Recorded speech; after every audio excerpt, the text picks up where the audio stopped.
What's going on, everybody? This is your boy JC from JC Eagles Talk, and today at 5 p.m. Eastern Time, I had the pleasure of welcoming another victim on the JC Eagles Talk. Hey, how we do it. Hey, when they come on this show, they leave out of here defeated. So, but hopefully this will be different. All right, this will be different. So today, I went on his show a couple days ago, and we had some interesting talk.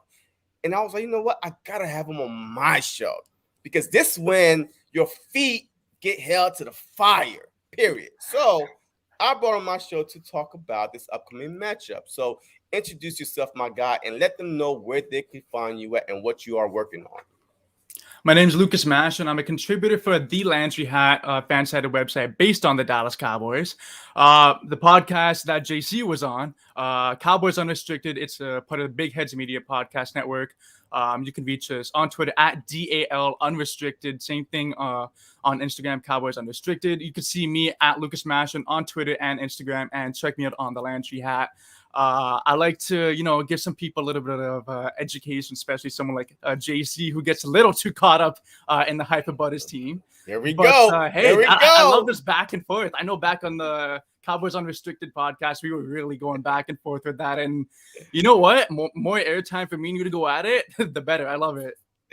Hey, look. Hey, the chat is already lit. Hey, shout out to Ethan, TA, Caitlin from Eagle Strong Facebook group, Michael.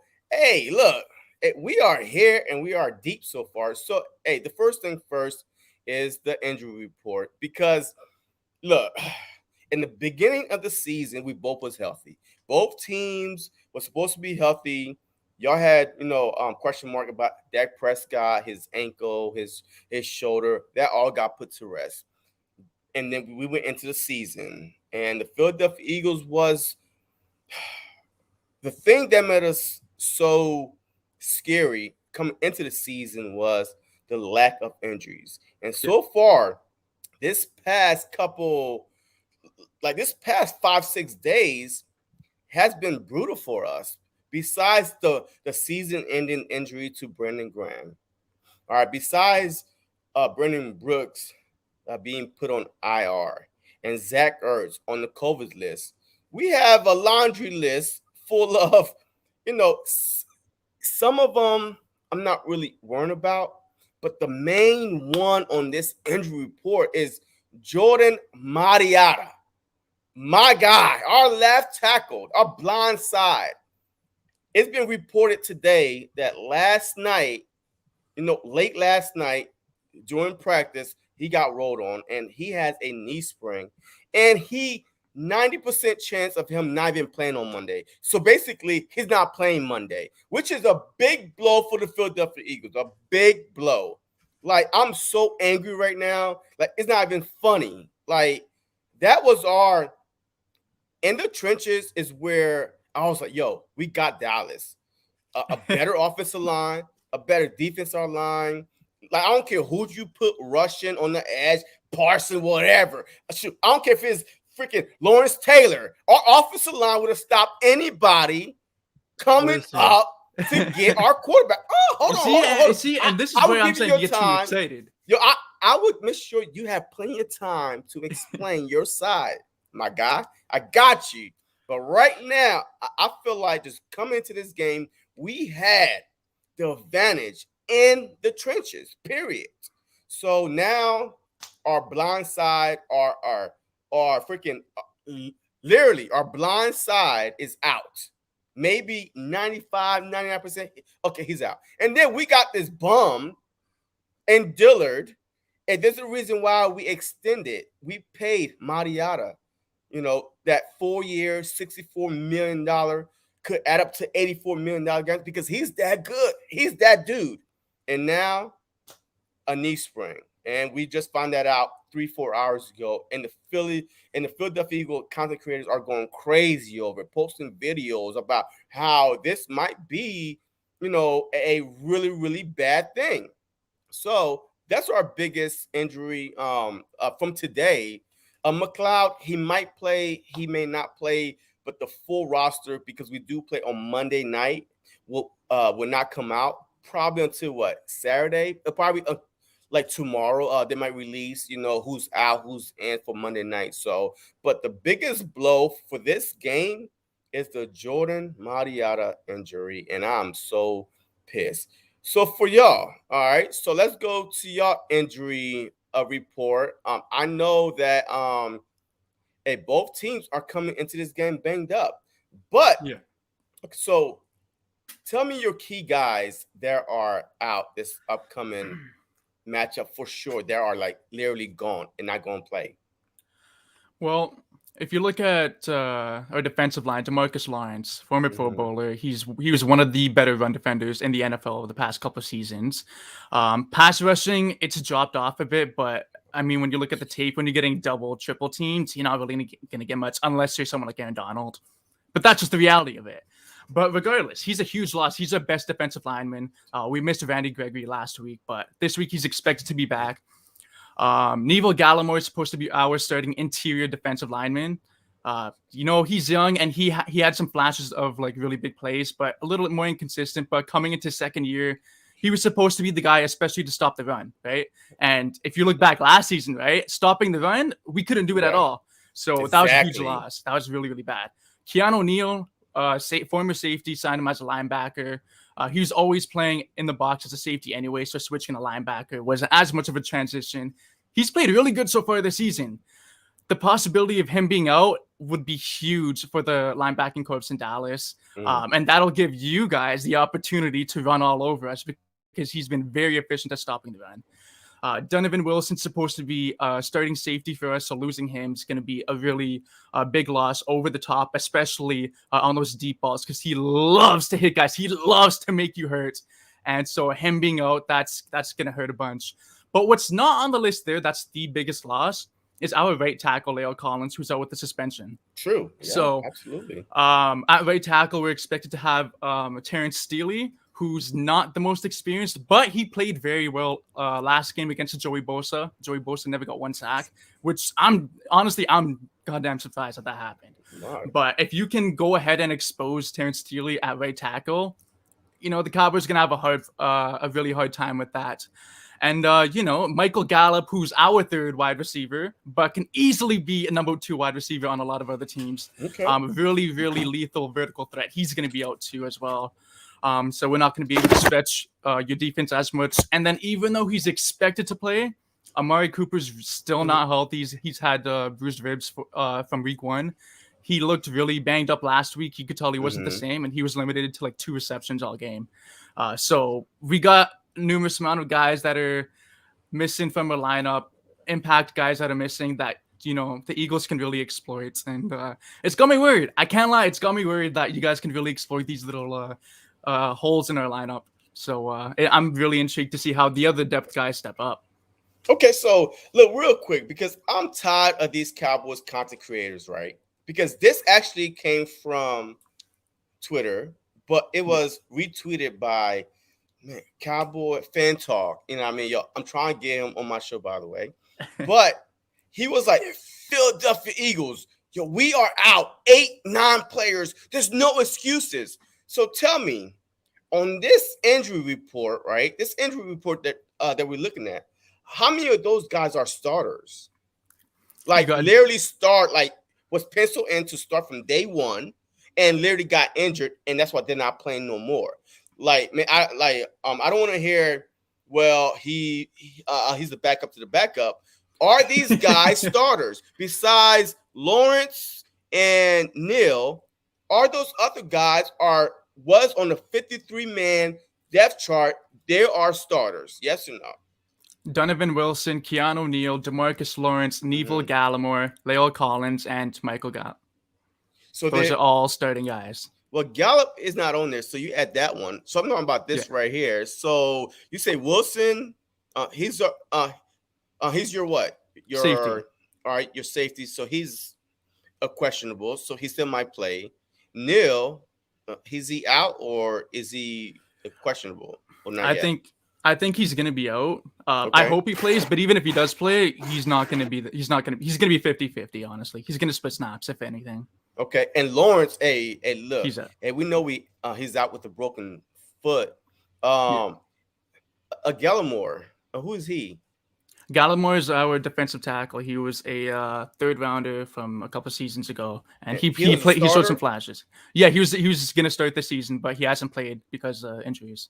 Oh, so he haven't played in 1, 2, 3 games. So like the first 2 games, he haven't played. No, he hasn't played Okay, this season. and Hill, who's Hill? Hill was a second rounder from 2 years ago. Okay, He hasn't proved himself in the NFL yet because of injuries, and his rookie season he barely played. So Hill's kind of like an up in the air type of guy. He okay, was all right. supposed to be the starter, but he never Uh-huh. really proved himself to become the starter. Okay, so hey, real quick. So, what is your strength on your team? Just give me one strength that the Dallas Cowboys do very well, and then I'll tell you one of our strengths, and we'll see if we kind of like mash or cancel each other out, or who got the advantage. So, you go first. Go ahead. And what is one strength that you have on your team? The Dallas Cowboys' strength is it doesn't matter how many points you score, we're going to score more. What the hell? What kind That's of our strength is strength. that? That's not no damn strength. We Hey, can because outscore anybody. y'all lost to Their the offense. Bucks. Yeah, we lost. That's again, and I mentioned this before on my on Wait, my wait. podcast. If there's one offense that is like undisputedly better than us, Again, it's the Bucks. I'm again, I need telling you. some facts here. Again, You need see, some facts. yes, Look I at need, the because you clearly says the Dallas Cowboys' strength is no matter how much points you score, we will outscore you. So y'all should be undefeated. Y'all should go undefeated then, right? Because hey, no matter what point, how much points the other team score, you gonna outscore them. The Dallas Cowboys is winning Super Bowl 20-0. Right? That's what you're saying, basically. Or is it pertain to the Philadelphia Eagles? hey, the Philadelphia Eagles. I'm sorry. If you want to go one-on-one offense against offense, No, do you wait. do you See, think you that they can trying to keep up? change the topic right now. Wait. You literally said your strength is whatever points you score, our team is going to outscore you. That's your strength. So y'all going 20-0, I mean, hey, that'd be ideal, wouldn't it? which is impossible because you already lost the first game. Of All right, course, it's so not all going to right. be 100%. So give me a real strength. All right, because that was a hot take. And the hot take failed. So give me a real strength of your team that the Philadelphia Eagles coming into this matchup should be concerned about. You can't stop all of our weapons, whether it's Zeke, Pollard, Okay. Amari Cooper, CeeDee Lamb. You can't stop them all. Okay. All right. So you gave me Dak. your whole offense. All right. So all right, look, the Philadelphia Eagles' strength is our defense. Yeah. Our defense so far has given up 11.5 points per game. Yes, we play the Falcons. They are bad on they're bad on defense, but on offense, they should have been able to put more than 6 points. Agree or no? Because they just put up 25 points on the Bucks this past Sunday, and the Bucks just beat y'all. And so it's whole merry-go-round. So if we held them to 6 points, they put up 25 points on the Bucks. Y'all lost to the Bucks. So what? So I'm just trying to find out here how the Dallas Cowboys think that they're going to run all over us or throw all over us when we literally played two teams with a top 10 wide receiver and two top 5 tight end. What gives you the confidence that you besides being home home field advantage, if that matters, but besides being home, what gives you the confidence that the Dallas Cowboys could just run and throw and get whatever they want on the Philadelphia Eagles? Because we have a top tier wide receiver and Amari Cooper, who's had back-to-back 1,000-yard receiving seasons. CeeDee Lamb has been unbelievable this season. I mean, So far, hey, if yeah. you want to go back to the Tampa game, he had numerous bad drops, but cleaned that up last week, and he's been looking a lot better. You got Ezekiel Elliott, who's a 2-time rushing champ, and yes, I know if you want to look back at the stats, sure he's dropping, but you know what? When you look at his efficiency so far this season, he has been better. He has been better compared to last season. You want to look at, well, of course, we got Michael Gallup gone. We got Dalton Schultz and Blake Joy when Dalton Schultz showed up last season after being backup and put up 600 yards. And if you want me to be honest, he could have easily outdid Evan Engram of the Giants to become a Pro Bowler, which half of the NFC could have done anyway. We got Blake Joy, a backup tight end who's a lethal vertical threat and speedy tight end that was a wide receiver, who's very underrated in my opinion. We got a very lethal offensive line. Tyron Smith has been one of the top left tackles for how long now? Right guard Zach Martin. Yeah, he's good. Yeah, he's amazing, but except for injury issues, right? But Zach Martin, who's probably the best right guard and arguably 1 and 2 between him and Quentin Nelson as the best offensive guards in the NFL right now. We don't have La'el Collins, but we got left guard Connor Williams, where in the passing game, he's not the most reliable guy, but in the run game, he's going to run anybody over, including he put up a really, really, really good fight against Aaron Donald. Okay. At center, we got Tyler Biadasz, who's, in his sophomore season, he still needs a little bit more work to do, but he has been very, very efficient so far. And then Terrence Steele at right tackle. He played really good against Joey Bosa. He's got the momentum coming into this game too. So there's a lot of weapons there, and I see you, Scoob, do some talking. Yeah, I see that. You started smirking at that. But hey, I told you. No, am I wrong? These Philly fans need some stats. Hey, they need some stats, and all this is just based on what they were. But okay, I mean, if you're gonna go off of what they were, then the Philadelphia Eagles should at least be a team to be in contention for playoffs, because we only missed the playoffs once out of 4 years. Once out of 4 years. Can no other team in the NFC East say that? But they're going off of last year. All the injuries, all the chaos with Doug Pearson, with Carson Wentz, with the 14 different offensive line combination. So now we come in the season as a piece of shit team. Excuse my French, because that's why we came into the season being so disrespected, is because of what happened last year.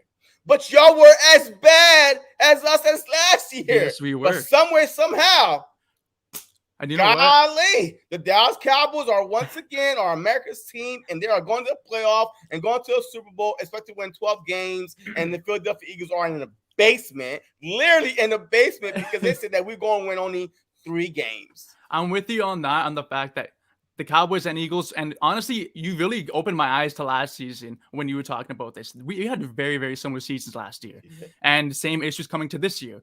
Why the Cowboys are so ahead of the Eagles, I don't know why they're that far ahead, but I think a lot of it has to do with a lot of questions around Jalen Hurts, and he's done well so far this season, don't get me wrong, but the Dallas Cowboys had the advantage at quarterback because Dak Prescott and how good he's been playing. So you could look at that as something.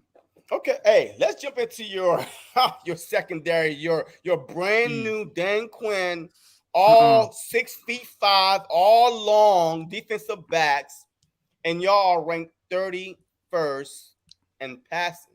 So with that being said, how good is your defense, and what made you think that you could shut teams down in order for them not to score to win games? Because you can't get into a shootout, because you're obviously, if it's all about the passing, Jalen Hurts could pass all over y'all then, if that's the case. But how confident are you in your defense that they're going to be able to make stops? In the defense, I'm not, and I've said this for the longest time, I'm really not that confident in the Cowboys defense, and I'll admit that straight up. We don't have the best defense, and especially when you look at our group of defensive backs, it's very questionable, and I'll admit that. You look at Antonio Brown torched Anthony Brown all game in week 1.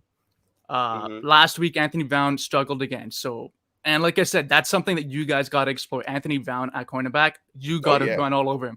Got it. Easy, you got that.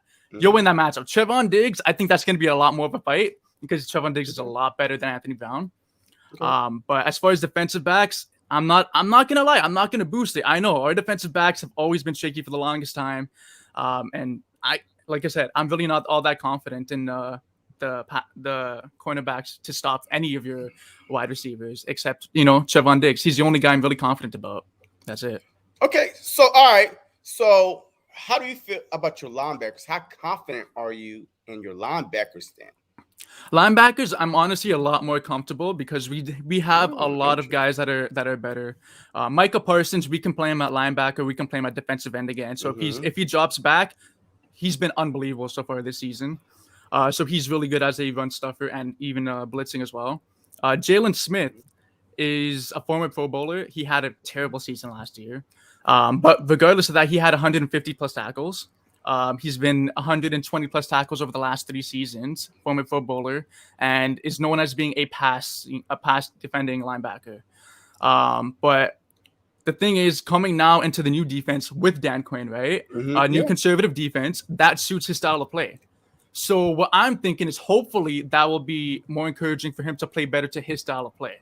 Now, Mm-hmm. another thing is he hasn't played so much so far this season, Yeah. which is definitely something to be concerned about. That maybe the coaching staff isn't so confident in him anymore. But that's a little bit up in the air. But then again, we got Leighton Vander Esch, who, when healthy, is a very effective run stuffer. Okay. And he can contribute in the pass defense, but I look at him more as a run stuffer, and he got a sack last game, so he's still someone to watch out for. And then also back there, Keanu Neal, if he ends up playing as a run stuffer, he's definitely someone to watch. He loves to make the jump and make tackles for losses. So linebacking, I'm a lot more comfortable compared to defensive backs. Wow. I mean, I have no confidence and your linebackers. The Philadelphia Eagles got two linebackers in the top 11 tied in tackles, right? Yeah. Guess who y'all leading tackle? Anthony Brown, right? The sorry, a defensive back that get thrown through a lot. Of course, he's gonna make a lot of tackles, right? Yeah. But guess who's second? Javon Curse or Jaron Curse. That's what your safety. He's not a linebacker. Yeah. Your linebacker is tied for 55th. Your guy that you just said, Jalen Smith, he's tied for 55th in tackles in 2 games. And your Yeah, and linebackers is nowhere to be found at all. At Jalen Smith all. hasn't had many opportunities this season. And I think the reason is because he had No, such but a the bad problem season. is, no. Like the problem is, I'm trying to say this. Whoever started at linebacker, they're Yeah. not tackling.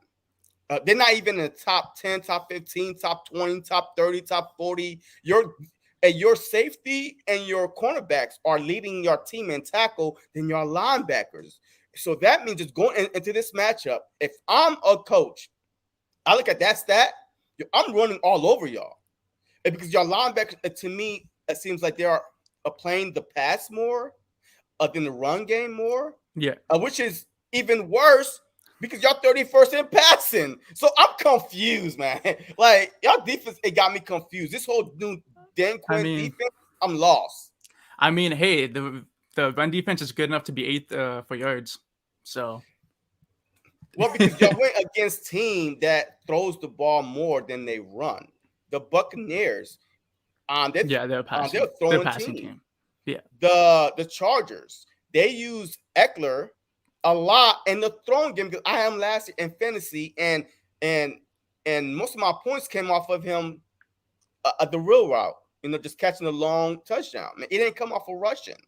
So now y'all about to play the number 2 Russian team in the NFL. With 2 weeks with Gainwell, with Jalen Hurts, and Miles Sanders. How y'all plan on stopping that if y'all linebackers it don't even lead the league or a top 40, top 50 a linebacker? You're supposed to try at least tackle somebody. So how y'all gonna stop the run? And if y'all overcommit, how y'all gonna stop the pass when y'all 31st? It's a lot of unanswered questions, huh? On the defense, 100%, and I agree with that. Like I don't debate that. Like I know our defense has been very very shaky, um, more so our defensive backs. But hey, that's been the issue for how many years now for Dallas? And you would know very well. You play us twice a year every single time. You Mm-hmm. see, our defense has always been the problem for how long? Since way back to even Tony Romo, our defense has been shaky. It's been anywhere between maybe getting to average to below. That's been the Cowboys defense for the longest time. And we still haven't gotten past that threshold yet. And that's what's been holding us back for how many years? And for the Okay, same reason. yeah. I'm glad you said that. So why the hell y'all think that this year is different? Because the stats It's the same old 8-9, 8-8 back then. But now, hey, y'all can't go 8-8 no more because it's 17 games. Yep. So 8-9 ish. So, what made y'all think if y'all play a balanced team that could throw and run like the Philadelphia Eagles can, that y'all will be able to come out on top when we are the fourth ranked defense in the NFL, maybe the third rank or the fourth ranked defense in the NFL. So what made y'all think that y'all could just win this game? Or is it on name recognition? Dak Prescott, Ezekiel Elliott, Gallup, and all this, Tyron Smith and all this crap. But y'all had the same players, the past 4 or 5 years besides CeeDee Lamb. Yeah. Well, at that point, you got to look at turnovers, right? That's one thing that Dan Quinn wanted to emphasize. And we have been forcing a lot of turnovers. Yeah. And it's kind of like watching the games. It looked like the Cowboys would just keep giving up yards and keep giving up a lot of bullshit. And then all of a sudden, they'd force a turnover. They'd get nice. They'd get a pick in the end zone. Trevon Diggs would come out of nowhere, leap, and get a pick. So if we get an opportunity to force a turnover like that, and we, catch the ball, we pick up the fumble, then that puts you in a tough spot. So if we can make those big plays, we're going to give up a lot of big plays. I know that's going to happen. But if we can capitalize on forcing turnovers, like getting like 2 or 3 turnovers, we can do that. They're going to have a hard time keeping up with their offense with those turnovers against you guys. Yeah, and, it's funny, that you mentioned the turnovers because, trust me, the Philadelphia Eagles are like 1 or 2 teams that have not had a turnover yet. So, okay. But it's funny because I watched the Bucs game, and I've seen out of the 4 turnovers, 3 of them was flukes. Yeah. Yeah, like the Hail Mary at the end of the Hail Mary, the tip. And then the fumble inside the red zone that Ronald Jones, and he hardly fumbles, but he fumbled. And then the following play, the next possession, and the tip pass up to Fournette. And then last week, watching the Chargers game, Keenan Allen got tripped, accidentally by your slot corner, and he fell, and the dude was like this. Thank you. So, I mean, y'all talking about all these turnovers and stuff like that, but if you really watch the tape, those were the easiest turnovers in the National Football history. Like, you can't even ask for easier than that. But you know what the funny thing is? We had those opportunities last season before that, but they just didn't get the ball. I like it. The difference is now we're getting those lucky turnovers, right? But we're actually catching the ball in the air. We're actually being able to jump on the ball on the ground. Whereas before, we had the same opportunities, but we'd give it up. That's the difference now. Okay, so how do you feel about the quarterback situation? I mean, look, and right now the Philadelphia Eagles don't know what they're going to go walk into. Because the first week, Dak Prescott threw for 58 pass, completed, 42 of them. And then the following week, it was a total flip. Y'all ran for what, like 30 something, and then he threw for like a 23 attempt or something like that. So, how do y'all feel about Dak Prescott? Is he fully healthy? I mean, are y'all protecting him? Because this year he is getting the ball out so fast. That means, just me watching the game is saying, yo, they are really protecting Dak. They don't want him to get hit. So this whole game plan is all quick throws. But if a team exploit that, then do you feel comfortable that Dak could throw past 25, 30 yards like he was doing last year before the injury? Honestly, yeah, I'm comfortable with that because this is the thing. Our offensive line is good enough to be able to hold up to give him time to throw the ball. And you can't blame the Dallas Cowboys for not wanting Dak to get hit. He came off a season-ending injury last season. You don't want to have to go through all that again. He had the shoulder issue during the offseason. You don't want that to come up again. So, and he's a quarterback. If you can limit your quarterback getting hit, you're probably going to play better, right? So there's that. Week 1, we barely ran the ball. We couldn't get anything going against the Bucs. Yeah. Last week, we had the opportunity to exploit the Chargers and run down their throats. We got the opportunity. We took it. If Dak doesn't have to put that strain on his shoulder, why do it? Running the ball worked for us, so we continued to run the ball, and we ended up winning the game. Slightly, but we won the game. Dak, I'm not worried about him as far as like him being injured, as far as like them overly trying to protect him, because he's played very, very well so far this season. I know he didn't do much statistically because he didn't throw any touchdowns last game, but he threw three Yeah. touchdowns in week 1, 400 yards in week 1. He got 72% completion percentage in week 1, 85% last week. So he's throwing very, very well. Okay. To me, I don't see no drop off in production there. If you want to say they're trying to protect him, who doesn't want to protect the quarterback? All right. So, do you like stats like all this little QBRs and passer ratings? Like, are you that type of guy, or are you an eye test type of guy? I mean, I'd like to say I'm a little bit of both, but I'm Okay. curious to see where you're going with this. I want to Well, see because this. okay. So let me ask you if something just based on this year. You Yeah, know, I guess the eye test and all the little QBRs and passer rating. Who's a better quarterback? Hurts and between Hurts and Dak. Yeah, I mean, shoot, there's only two quarterbacks that's on the field. That's gonna be on the field Monday night. Yeah, Hey, I mean, I see Dak better. I do. okay. I mean, Don't get me wrong. And again, I remember talking about this on the podcast recently when I was mhm. with you. Hurts has been good this season. He Okay. has. But how was he last season? And again, I know injuries, but Last season, and Carson Wentz, he started 12 games, and in the last minute in the Green Bay game, it was Hurts, you're in. No practice, no first team reps, no all season training, none of that. With third string linemen, with third string wide receivers. And how was he last year? Me trying to compare last year? Okay. If you want to compare last year, why don't y'all bring Ben DiNucci back on the Cowboys and have him start, and then we can have a serious conversation then. Because they both was in the same boat, and Ben DiNucci, is he even in the league anymore? He's I not. hope not. He's not in the He league. shouldn't be. So you can't just go off of last year and base his production off of last year. And even if you wanted to say how was he last year, he beat the number one defense last year. His first start, he beat the number one defense. He threw for over 300 yards, ran for over 100. He had like 4 touchdowns combined. So he was great last year. And then the second game, he went head to head with Kyler Murray. So his first game was against the Saints. His second game was against the Cardinals, which are two great teams. And it wasn't his fault at all that we lost because he scored 31-something points. Our defense is the reason why we didn't win that second game. And in that third game that he was playing, that one, I could say, you know what? He lost that one game. And in that last game against the Washington football team, we had the division for us was gone already.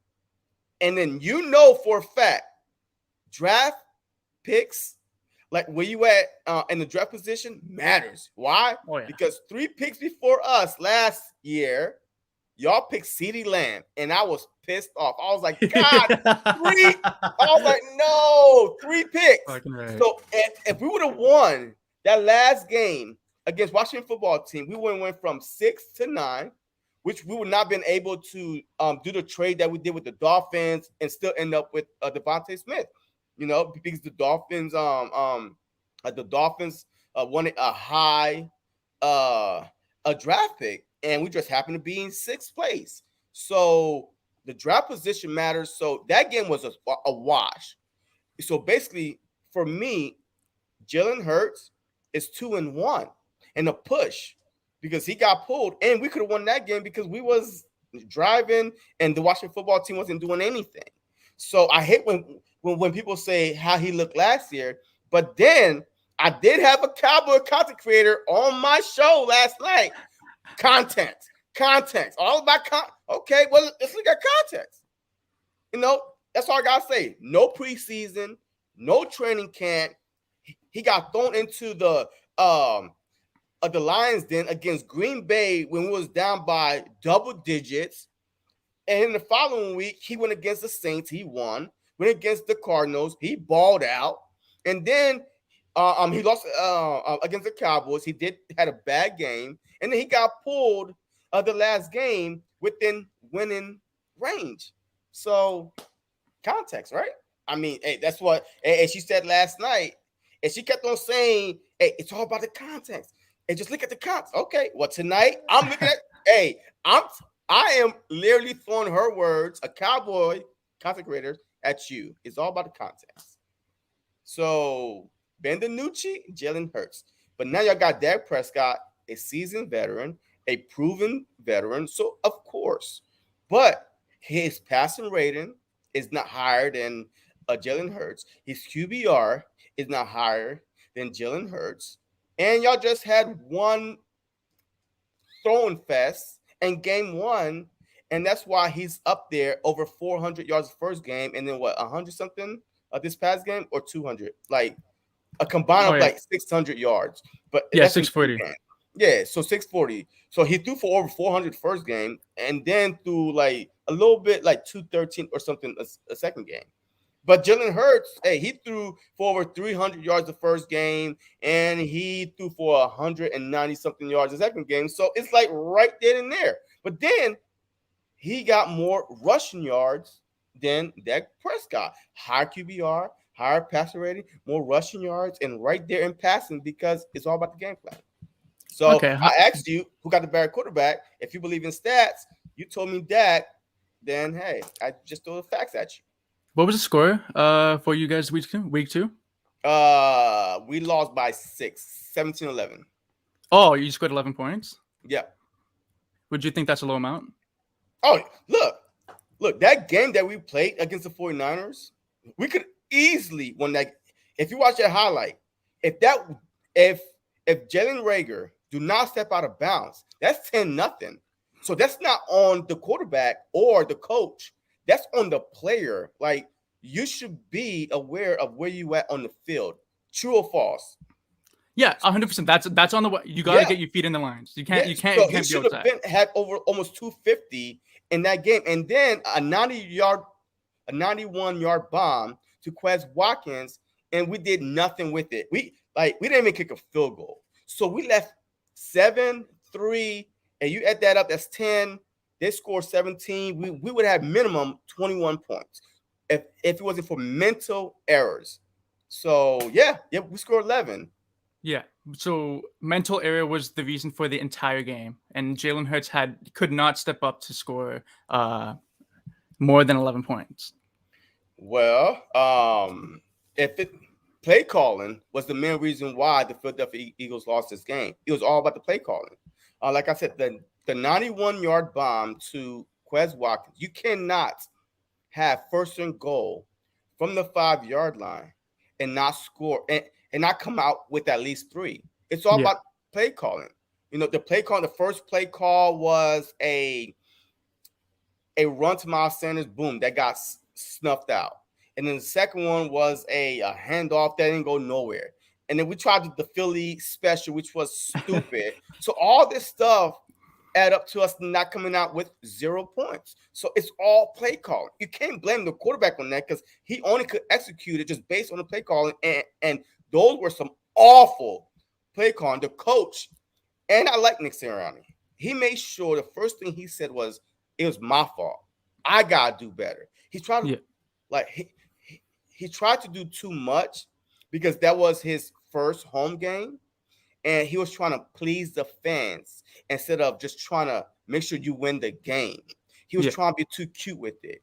Instead of going for a field goal, he trying to go for all 4 down, the Philly special, and not what coach, if you at the 1-yard line and you got 3 chances, why not do a quarterback sneak all 3 times? I mean, a worst case scenario, you inch closer and closer and closer. Hey, who knows? I'd rather that happen and then all those stupid play calls that we called. So it was not on Jalen Hurts. He didn't turn the ball over. He didn't throw no interception. He ran for 81 yards, from 7 carries. He's the reason why that we are the number 2 rushing team in the league right now. It's Jalen Hurts. He's doing everything he can. A couple plays, in the first quarter, the deep throw to Devontae Smith was late, but it didn't get picked off. It just got knocked down. So a couple, but a lot of that game came down to play calling. Okay, and I know Dak has some power in the play calling for the Dallas Cowboys. I don't know where Hurts ranks. Do you think he has any say in what the play is going to be? Can he do some checks at the line? Is he even allowed to do that? Well, as of right now, I really don't think that he's there yet. I really do not think that he's there yet. So that's why it's important because this is his sixth start. That Yeah, was his sixth start. That being Dak been in the league for what? I think this sixth year. he's His been in the sixth league a year. long time now. Yeah, Yeah, his sixth year right now.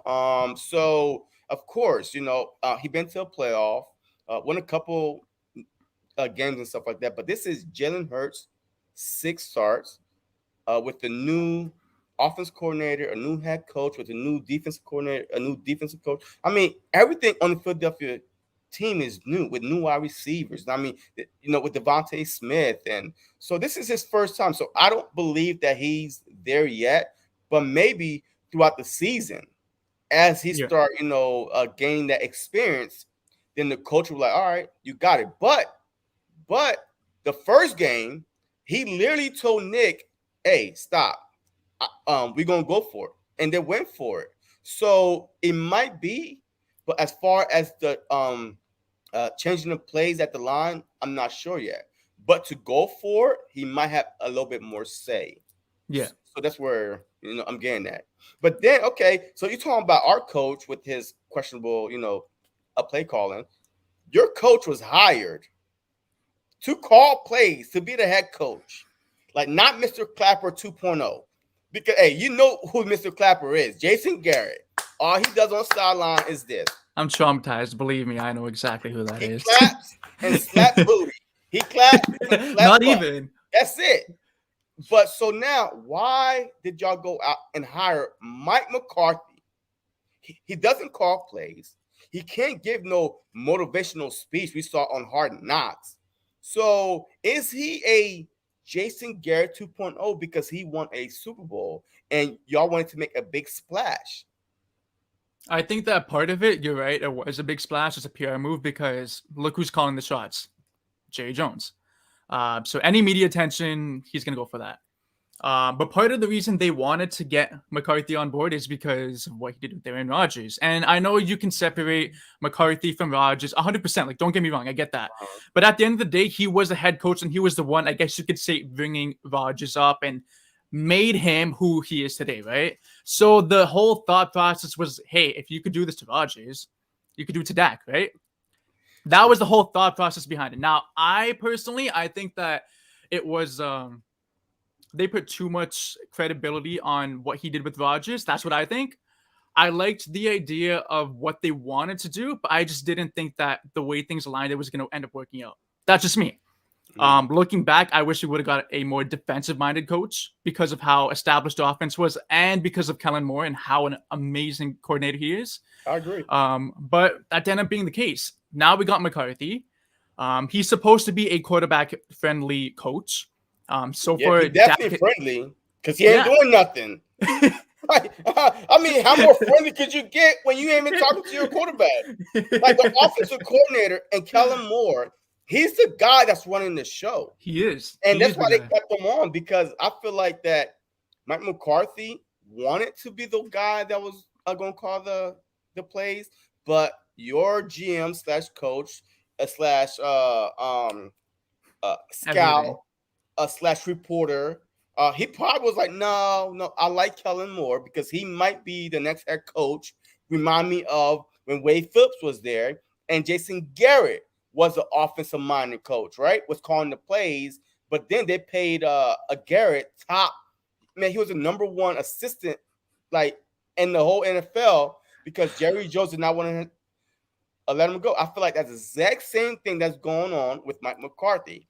He's just there as a brand. I'm Mike McCarthy. My Super Bowl got spider webs. It was a long time ago, 10, 11 years ago, but I'm Mike McCarthy. I'm a made man. But he could not win anything else with Aaron freaking Rodgers. If you can't win another Super Bowl with Aaron Rodgers, what made you think that you could come to Dallas with the Wade same problems? Phillips, Bill Parcells, let me see, Wade Phillips, Bill Parcells, Jason Garrett. Oh man, who else? Like I've been watching the Cowboys and I have not seen them raise a trophy. So it's the same problem, but I mean, I don't understand it at all. I don't understand it either. Like I just remember when they first made the hiring. my first reaction was, yes, we have a Super Bowl winning coach leading the Mm-hmm. team. And just again, you think about it, at the time, everyone was thinking, you know what, Mike McCarthy had a year off. He was able to sit back, humble himself, and study. He was able to Watch. like revamp his Yeah, system, right? That's what absolutely. the thought was at the moment. Mm-hmm. Um, Looking back, it's a little bit of a questionable move. And again, I wish we would have gone for a more defensive-minded coach, just because of how the team is and how you look at it. You look at the team, right? And Jerry Jones puts all of his money in one basket, the offense. All of his money's there. Exactly. And it hasn't gotten us anywhere over how long? Same thing with Romo. All the money's in one basket, all in the offense. And the defense has been our downfall for how many years? And for that reason, we should have been more defensive friendly. And that hasn't been the case. And that's what's continuing to cost us. Like you said, Kellen Moore is the guy running the show on the offense. You are completely right. You look during the tape, look at him on the sideline. It's always Kellen Moore talking to Dak, always Kellen Moore talking to Zeke. It's always him talking. You never see Mike McCarthy doing anything other than just kind of Nothing. looking friendly on the sidelines with the like, with the playbook, doing nothing. But I think that, again, like you said, it makes sense to have him as a mold for Kellen Moore. Um, Mm-hmm. Having Kellen Moore be the possible future head coach has me anxious, just because of the whole Jason Garrett situation. I don't want that to happen again. But I don't know. I don't know what's going to go on with Mike McCarthy. I think that if he flops again this season, there's going to be a lot more Yeah. problems. But I give him Great. this season and next season, just on the basis of, you can't judge a head coach like that. You need to give the head coach time to like really get things implemented. I think that unless it's like a Mike Nolan situation like last season, where he had historically terrible Yeah. results, Bad. Yeah. then okay, you're out no matter what. But Okay. the offense ran good, and that's the big problem in Dallas, because McCarthy's an offensive guy. As long Yeah. as the offense runs well, Mike McCarthy's going to be more safe. But it then goes to show, like, Kellen Moore could be saving Mike McCarthy's job. And it's like, it's honestly, it's a complete mess. It's a complete mess, JC. And I would hope that within 2 more years, McCarthy would be ousted and we get a more defensive-minded coach at head coach. But then that means Kellen Moore is going to be gone, because he's going to want that big money at head coach. Yeah. And we got a lot of issues looking forward to the next couple of seasons. Okay. Hey, shout out to Robera all the way in Mexico. Beat Dallas. Yo, look, the Philadelphia Eagle fans, man, I'm saying they are everywhere, and we are about to invade Jerry World. But real quick, right? There's no such thing. Like the Cowboys been talking smack all week. Oh, Michael Parsons got a hit list out, and our quarterback is on it. And Zeke is, he's been talking about this victory, this and victory that. And our head coach, he wore a t-shirt that said "Beat Dallas." All of a sudden now, that's supposed to give Dallas ammunition. But it's okay for them to talk smack, but our coach can't wear a shirt that say "Beat Dallas." So what is your mindset? I mean, do you think that these two teams need bulletin board material to go to each other, or do you think it's too hated? Like, we don't even care what you say or what you wear. We're going to come after you, period. It's just a matter of that. It doesn't matter what anyone says. It's a huge rivalry, right? And this has been going on for how many years now? So it's all this built up tension. So like, the whole idea of, yeah, we can talk smack, but you can't. I think that's just a whole PR move, and it's just trying to get the fan base riled up and trying to get everything going. And hey, Dallas Cowboys, money, right? So that's bringing in the money. Buy more jerseys. Yeah, screw the Eagles. Buy your signs. Buy this. Of course, that's what's gonna happen, right? Like, just the whole reality of that, I think that's stupid. I think there's a lot of Dallas Cowboys fans out there that are really ignorant, and they really need to tone down. But I think there's a lot of Dallas Cowboys fans that are out there, and they are more humble. They are more like, I'm gonna lay back and I just love the game of football, right? There are, and the problem is, and I see this with a lot of different fan bases as well, right? Like, just in different sports.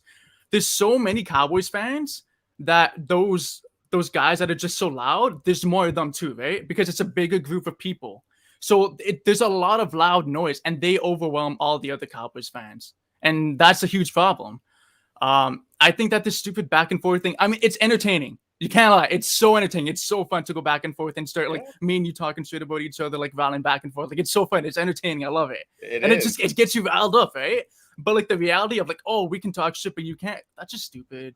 Like, come on, like that whole reality is just dumb. Like, anyone can go anyone. Your opponents, you're not gonna like each other.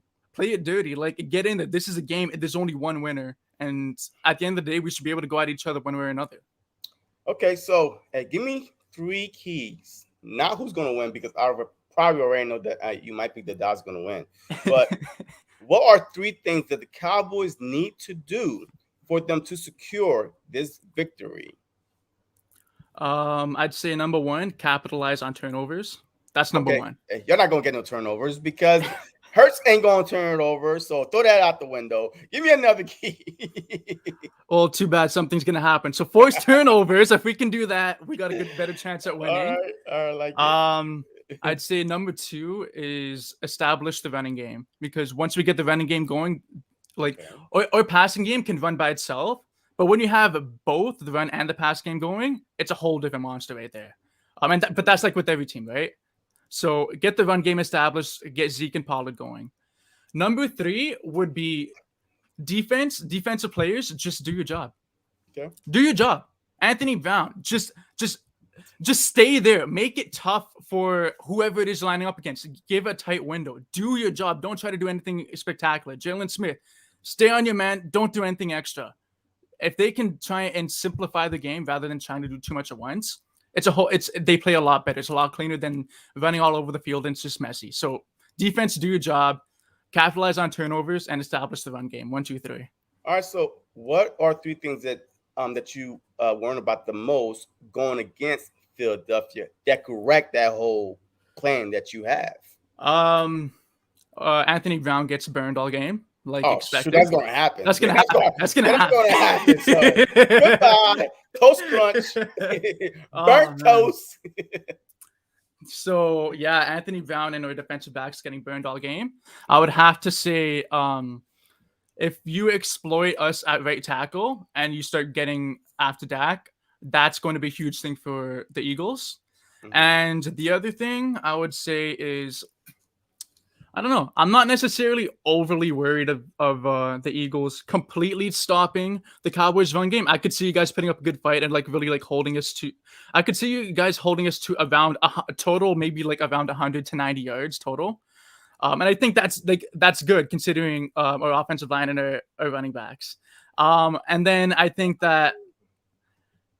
Yeah, like if you can minimize your run game, y'all to 100 or 90 yards, right? Which is like I don't think we even allowed a 100-yard rusher yet, so that might be possible. No, I mean combined. What do you expect? Yeah, so what do you expect from Dak then? I mean, what kind of stats do you expect from him? Because if the Philadelphia Eagles hold both Pollard and Zeke for 100 or less, then that means Dak is throwing a lot. Yeah, and he's going to do the same thing that he did against the Bucs. Oh, and that's throw all over the field. But you know that the Bucs, their secondary is worse than ours because the Bucs secondary was out. You know, their safety was out. With Winfield, they didn't even play, and then their other the other safety got hurt. So you really think that coming into in this matchup that y'all could throw all over the Philadelphia Eagles when we have not allowed nothing but one pass over 20 yards, which wasn't even 20 yards. It was a slant that went for like 40 yards with Deebo Samuel. That's it. But besides that, we played the Falcons with Ridley, Kyle Pitts, and Cage. And then we played the 49ers with Kittle, with Deebo Samuel, Ayuk. None of those guys did anything because we have a defense that's bend but don't break defense. So, but Dak Prescott is going to come and just start throwing within 2-3 seconds because the Philadelphia Eagles defensive line is going to get there within 3 seconds. So he literally got 3 seconds or less before he's on his neck. So he almost demolished Peyton Manning's passing. He was on pace to demolish Peyton Manning's passing record last season. He was just under 5,000 yards passing the season prior. The only person that was ahead of him was, I think, I'm pretty sure it was Jameis Winston when he went off. Okay. He can take over if he needs to, and he's shown that time and time again. It doesn't matter who he goes up against. It doesn't matter what's going on. He is able to step up, and he's got the mentality where nothing is in his face. So if If everything goes wrong, I am comfortable with Dak taking over. And Okay. when I didn't think he was going to, he Mhm. still managed to do it. So, All right. So, but this year, both yeah. of those defense y'all played are not in the top 10 or top 15. I think the Bucks are probably around where y'all at or underneath y'all in passing defense. They horrible. So this is a top 4 defense that y'all about to go up against. So you feel, hey, it just based on this 2 games. So y'all feel like Dak is going to take over and just start dissecting our defense that nobody else could have by far. Okay. Yeah, well, name one? I could only name one person that threw for 450 plus yards in 3 back-to-back games. There's only one person. That's Dak Prescott, and he did that last season. No, I'm talking about this season.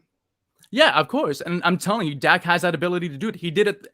He did it last season before his injury, and he did that the year prior when he Y'all got were just under down 5,000. every game by 30 points. So, of course, that's obvious. I mean, I could do that because the defense plays soft. After you down by 20-something points, a double digits, the defense don't blitz you no more. There's no man defense no more. It's a prevent defense. So, of course, you could dissect it all day. So, that don't even matter. That's empty calories. But when have he done it when the game was tight? And he's throwing for 300-400 yards. It don't happen when the game is tight. It only happens when the game is a blowout. That's why Jerry Jones did not even want to pay him because he had no faith in him that he could win these close games. He could win some blowout games. Well, he could throw for a lot of yards in a blowout games, but in close games, he can't throw for 300-400 yards. All his close games are like 200 something because your running game is working. So it's never like Dak threw for 400, 500 yards and y'all won a game.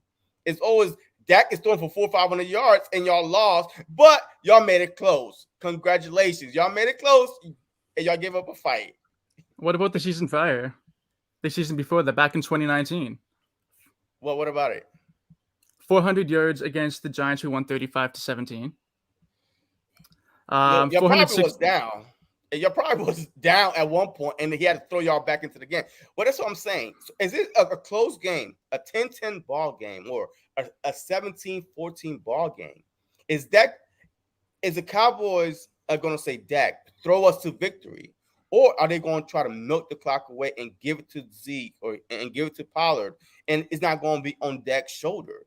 So I'm trying to say is a close game when it's like fourth quarter and it's close and he's got to throw the ball to make that big throw, that big, first down to win a ball game.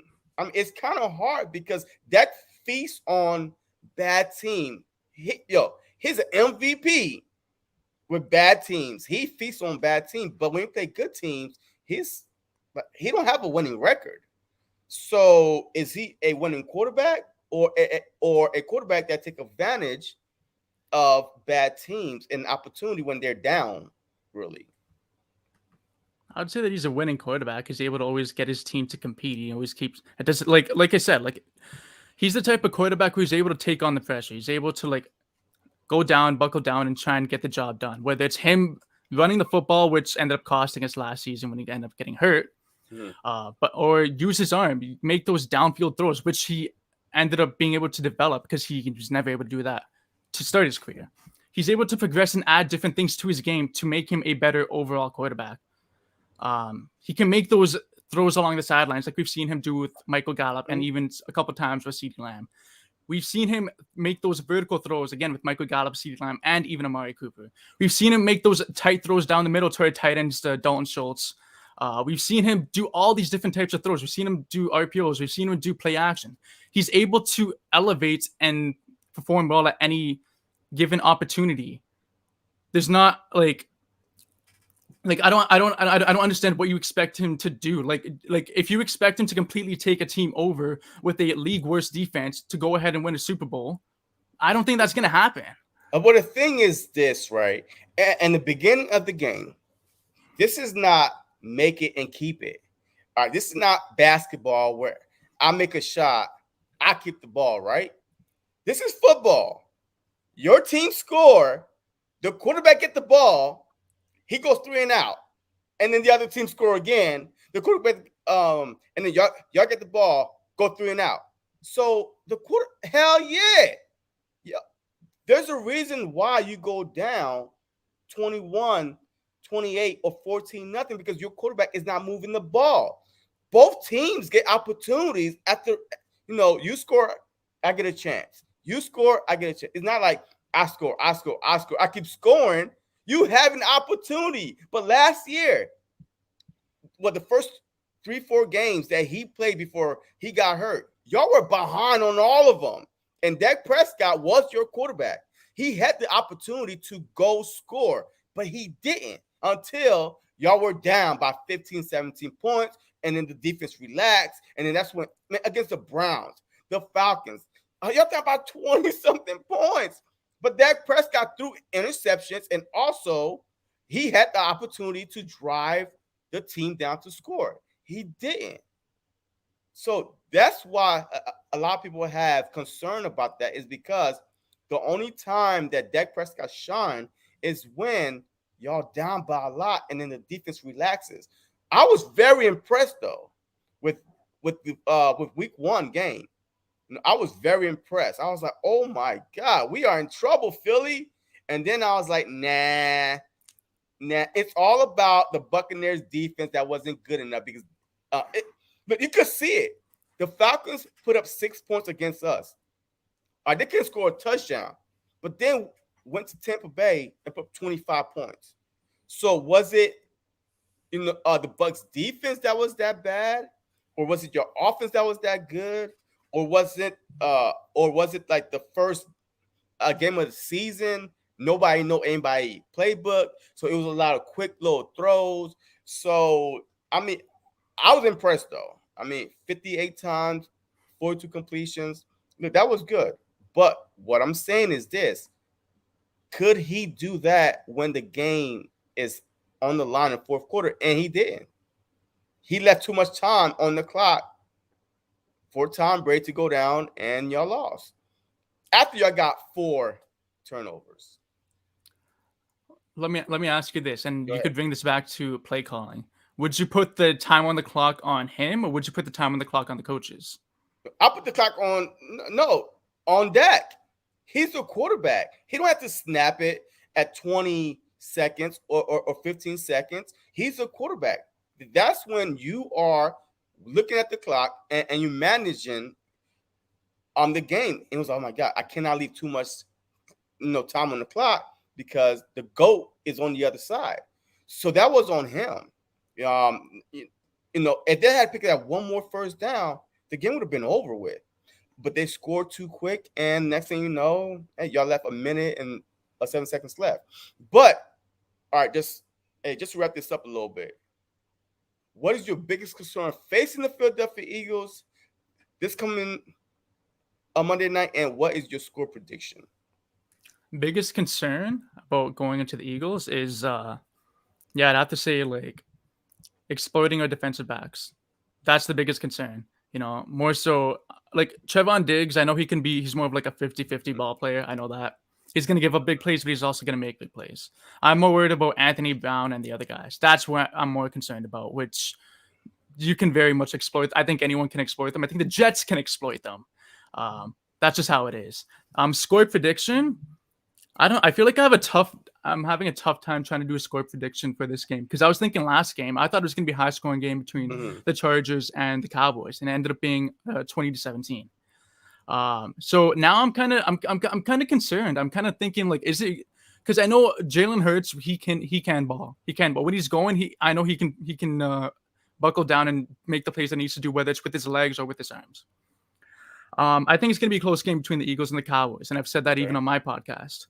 But I'm gonna have to give the Cowboys a slight, just a little bit of a slight edge. I think it's going to be a 1-score game for sure, okay. though.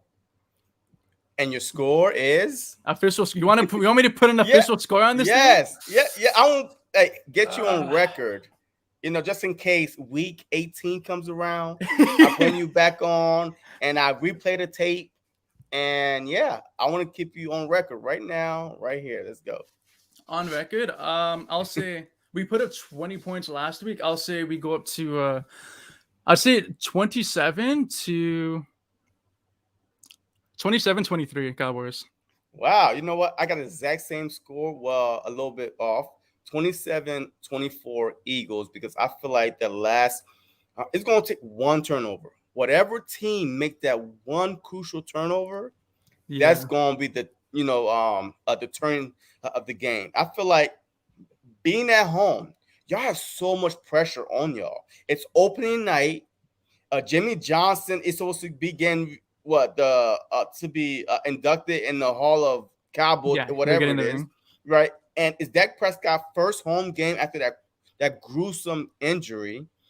They're gonna come out so hyped that high passes, missed throws, because they're gonna be so hyped up. And I feel like the Philadelphia Eagles is gonna come in with the underdog mindset. Hey, look, we had nothing to lose at all. Nothing to lose at all. So let's just calm down, go in there. Because remember last year, we played y'all. We was up 14-3 or 17-3. And we was up in Jerry World. And then we started, turning the ball over. But that was, Hurts, all these little miscues and backups against backups. But this year, we used to go into a Jerry World and beat y'all before, plenty of times actually. So there's no problem us going in there again. But I feel like with the Fletcher Cox, with the Hargrave, with Barnett, with Sweat, Milton Williams, big play Slay, he gonna come up big. He might neutralize Cooper. And now we're gonna double team Lamb, a one over top, one underneath. I mean, it's smart play calling to me. If you put Cooper on Slay on Cooper, and he gets shut down. So why not use that extra guy to shadow Lamb, and play and double team him? And now we take y'all receivers out the picture, and not that 3-4 second quick throw, underneath throw is not there no more. And it's going to be a tough night for Dakota, Rain, Dak Prescott, whatever the hell his name is. Yeah, we gonna bring the rain, all right, but it's gonna be on our side. The biggest downfall for the Eagles would be if they were to try and double team anyone. If you try and double team somebody, someone What? else is gonna get loose. Someone's gonna get loose. No, Whether no, it's no, no. Dalton Schultz, Blake Jarwin, or or even Wilson, Cedric Wilson in the slot now. No. Someone's Do gonna you get open. I'm realize telling you right now. it's not? Hey, do you realize when you're on offense is actually 10 against 11, because the quarterback, unless he's a dual threat like Jalen Hurts running the ball, because Dak really haven't been running, because he's been using his little game plan, little quick throws and stuff like that. But unless you're Lamar Jackson or Kyle Murray or Russell Wilson or Jalen Hurts, nobody is game playing for Dak Prescott legs. So it's basically going to be 10 on 11. So we do have an extra guy, by the way. So you're not going to throw to everybody. Look, I'm just going to say it right now. You're not throwing it to everybody. You can only throw to one guy at a time, and that's if Dak have enough time to get rid of the ball. To see who's getting double teamed. Because as you say, that quick throw, I promise you, the Philadelphia Eagles is going to jump on the two of them. And we're going to get 2 interceptions, because that quick throw that y'all was doing the past couple of weeks is not going to be there. All right, we're going to play zone or man underneath, double team a couple people. But look, I'm telling you right now, it's not going to be there. Our linebackers are tied 11th in tackles for a reason. They're fast. All right, they're not the linebackers that we had last year. These slow molasses linebackers. These linebackers are fast and they know how to tackle. So with the whole Pollard trying to a run sweep or whatever it is, it's not really going to happen against the Philadelphia Eagles. But look, I enjoy this, man. Look, I appreciate you coming on. And you was a trooper. You took these underhooks like a champ, and you wobbling a little bit, but you still in the game. You still in the fight. And I appreciate you, man. Look, I have no love, but nothing but love for every content creator. And no matter what sports or what team that they root for, because it takes guts to come out on camera and just give your take and give your opinions and also read the comments and people trolling you, all that good stuff. It's all good, you know what I mean? So much respect to you. So, hey, before you head out, let them know where they can find you at and what you're working on. Once again, the Landry Hat fan-sided website. You can see my Cowboys articles there. Cowboys Unrestricted podcast. You can find us on Twitter at DL Unrestricted and Cowboys Unrestricted on Instagram. You can find me at Lucas Mastrin on Instagram and Twitter. And hey, you're probably going to see JC on my podcast again. So stay tuned. There's going to be a lot. And hey, JC, man, like you put up a good fight, but I want to see what your reaction is going to be during that game. I know me and you're both going to be losing the goddamn mind. Look, I am doing play-by-play, so I'm going to have live reaction right then and there, watching the game like, oh, yes, like natural reaction. So good. I don't run. I mean, I'm never scared, you know. Hey, I'm a Philadelphia Eagle, you know. Hey, we don't run from anything. We put up a fight, and at the end of the day, we're going to see who come out on top. But hey, if you're not following me, I'm so close to 1K, like probably under 45 subs away from 1K. Help your boy reach that 1K goal. And look, I will be doing play-by-play for every Philadelphia Eagles game unless I'm actually at the game. I do plan on going to 2 games this year, the Buccaneers game and the Saints game at Philly. So that's where I'm going to be at Thursday night. Hey, I'm going to be there cheering for my team, you know, getting fans' reaction before the game starts. So you would not want to miss this. So hit that like button to push this content out and also subscribe to my channel. And you know how we do it. As always, go Birds.